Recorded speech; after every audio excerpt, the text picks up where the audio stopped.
this is what I call from the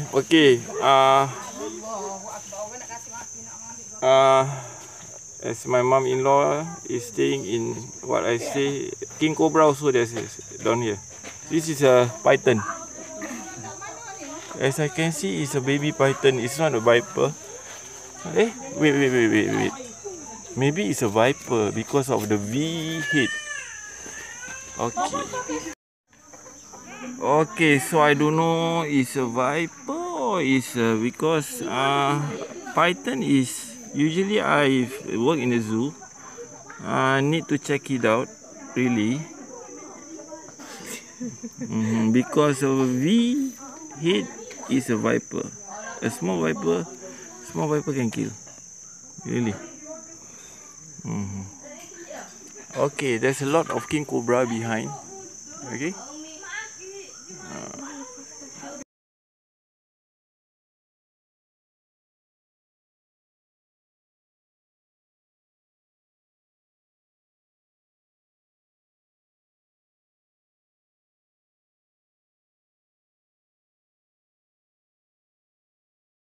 Okay, so this is the back of my mom place.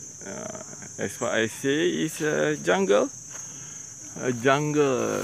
So anything King Cobra, yeah, usually they found it as big, as high as human over this area. Okay,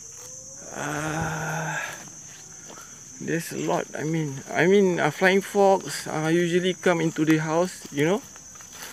Not flying fox, a fruit bat, which is as big as, you know, a fruit bat look like a dog. The outlook of the face. You see how big is the jungle is? That's why I say to live in this type of environment is totally not for the city people. Yes, but there's a lot of things. The rubber tree. This is a rubber tree. Okay, this rubber tree, durian. Okay, that is a durian plant. Durian. There's a lot of fruits. Any kind of fruits. Yes, you can find over at my mom's place. Yeah.